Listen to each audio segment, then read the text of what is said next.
오늘 새벽에는 예레미야 18장 1절부터 12절까지의 말씀을 통해서 토기장의 비유라는 제목으로 하나님의 말씀을 나누겠습니다. 하나님께서는 선지자들에게 말씀을 통해서 예언을 하게 하기도 하시지만 때로는 어떤 사건이나 행동을 통해서도 예언을 전하게 하셨습니다. 그 대표적인 예가 이사야 선지자에게 3년 동안 벌거벗고 예언을 하라고 하신 것이었습니다. 상상을 한번 해보십시오. 제가 만약에 옷을 입지 않고 3년 동안 여러분에게 설교를 했다면 여러분 어떻게 생각하시겠습니까? 또 에스겔 선지자에게는 하나님께서 인분으로 보리떡을 구워 먹으라 이렇게 말씀하셨습니다. 에스겔 선지자는 그래도 인분은 너무하다고 말씀드렸더니 하나님께서는 인분을 소똥으로 바꾸어 주셨습니다. 예레미야 선지자도 허리띠를 유브라데 강가에 넣었다가 꺼내라는 행동을 통해서 유다의 타락에 대한 예언을 듣지 않았습니까? 어떻게 보면 하나님께서 좀 짓궂으시다 하는 생각도 듭니다. 하나님의 말씀을 전하는 선지자들에게 이렇게 힘들고 어려운 일들을 시키실까 하는 생각이 들죠.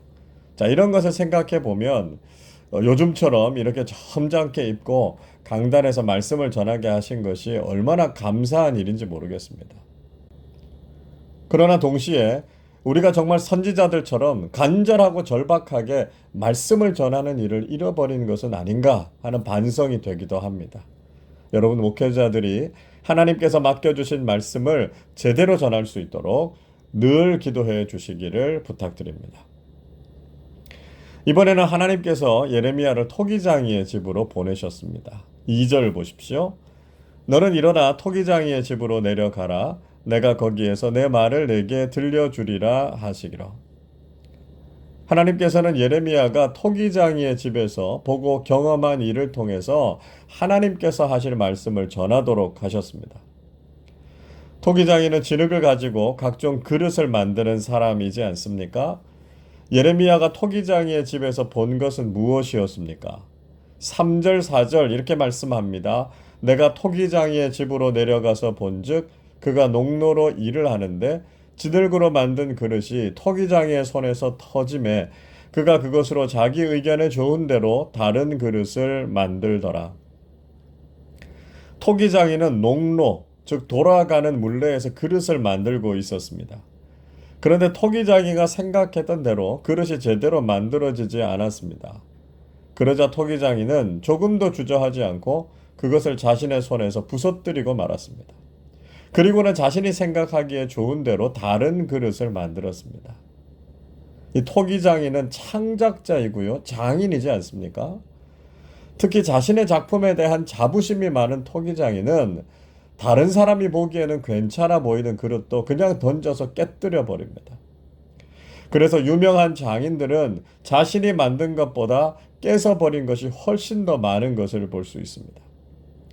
이런 창작의 과정을 통해서 비로소 제대로 된 그릇과 자기가 만들어지는 것을 우리는 잘 알고 있습니다. 하나님께서 예레미야에게 토기장이의 작업을 보여주시면서 깨닫게 하시려고 하신 것은 과연 무엇이겠습니까? 무엇보다 하나님께서는 우리 인생의 토기장이시라는 것입니다. 6절은 이렇게 말씀합니다. 여호와의 말씀이니라 이스라엘 족속아 이 토기장이가 하는 것 같이 내가 능히 너희에게 행하지 못하겠느냐. 이스라엘 족속아 지늘기 토기장이의 손에 있음 같이 너희가 내 손에 있느니라. 하나님께서는 지늘기 토기장이의 손에 있는 것처럼 유다 백성들이 하나님의 손에 있다고 말씀하셨습니다. 하나님은 창조주이시고요. 우리는 피조물입니다. 하나님께서는 우리 인생의 주인이시고 우리는 그분의 종입니다. 그래서 우리는 하나님의 주권을 인정하는 사람들이 되어야 합니다. 우리의 삶은 우리 마음대로 할 수 있는 것이 아니라 철저하게 하나님의 손 안에 있음을 인정할 수 있어야 한다는 것입니다. 그렇기 때문에 그리스도인들은 자신의 계획이나 노력으로 사는 사람들이 아니라 하나님의 뜻과 계획을 따라서 살아야 합니다. 하나님께서 우리에게 원하시는 것이 무엇인지, 하나님께서 우리를 향해서 어떤 계획을 가지고 계신지를 알고 그 뜻에 순종할 수 있어야 하겠습니다. 동시에 하나님께서는 우리를 하나님의 손 안에서 걸작품으로 만들기를 원하십니다. 하나님께서는 우리를 그저 그런 그릇으로 만들려고 하지 않으시고 명품과 걸작품으로 만들려고 하신다는 것입니다.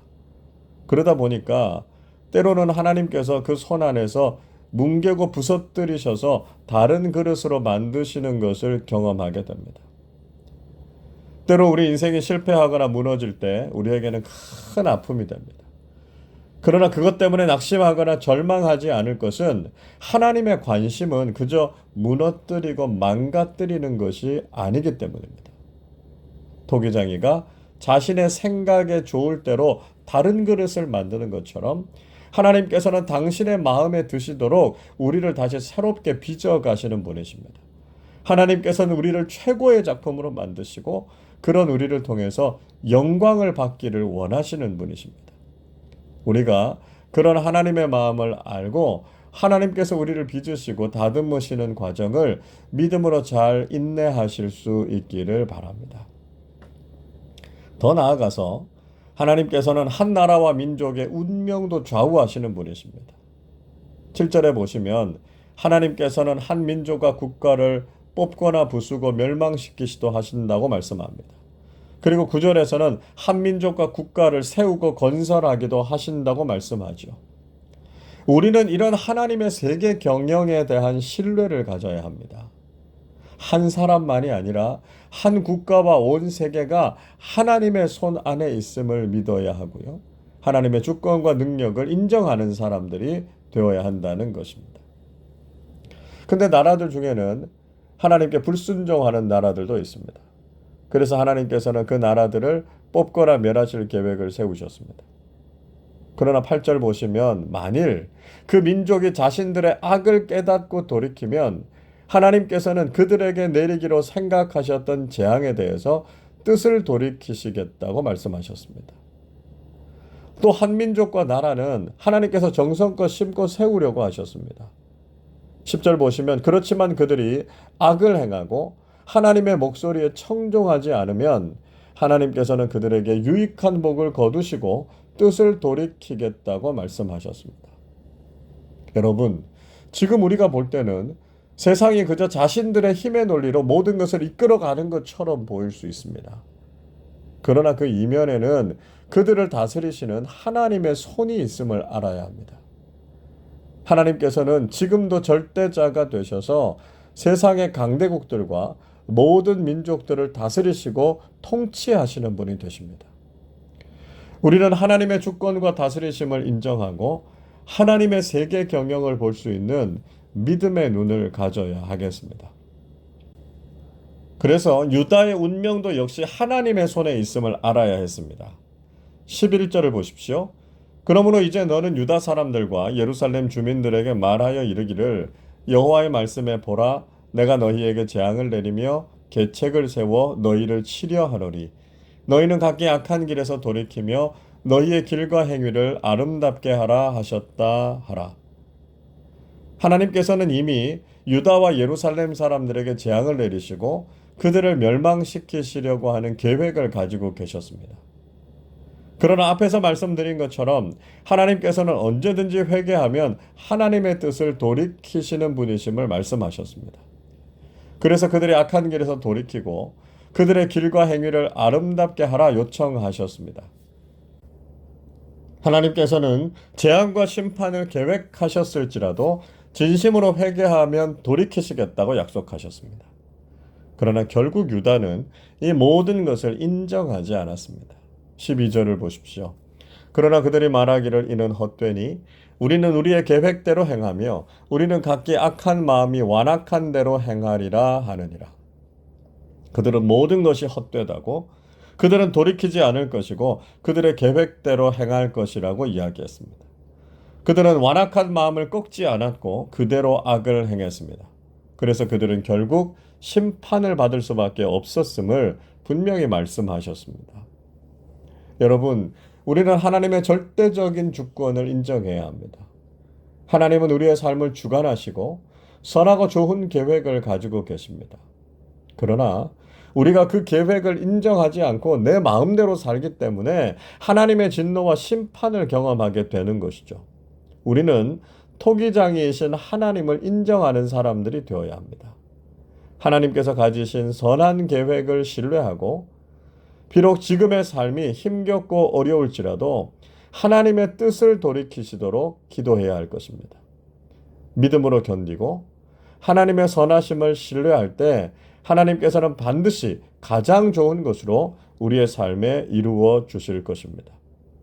그래서 하나님의 긍휼과 은총이 우리의 삶에 임해서 우리 인생이 아름답고 복된 인생이 되고 그를 통해서 하나님께 큰 영광을 돌려드리실 수 있기를 주님의 이름으로 축원합니다.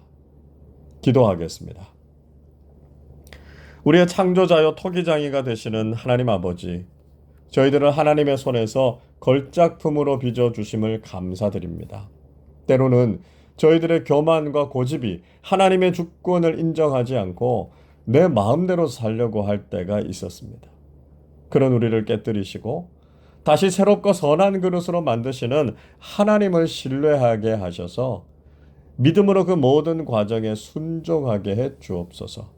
비록 하나님께서 심판과 재앙을 내리시려고 하셨다가도 회개하는 자에게 뜻을 돌이키시는 하나님이심을 믿게 하시고 하나님께 순종함으로 하나님의 아름다우심과 놀라운 은총을 경험하면서 살게 해 주옵소서.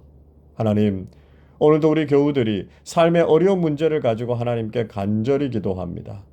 인간적으로는 길이 보이지 않고 지치고 힘들어서 쓰러지기도 하지만 하나님께서 일어설 수 있는 용기를 주시고 선한 길로 인도해 주옵소서. 내 지식과 경험, 나의 모든 방법을 내려놓게 하시고 하나님께 모든 것을 맡기고 순종하게 해 주옵소서.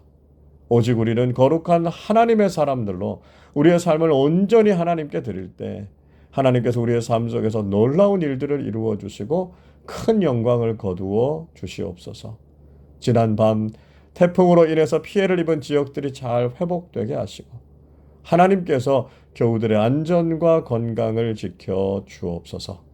감사드리며 우리 주님 예수 그리스도의 이름으로 기도하옵나이다. 아멘.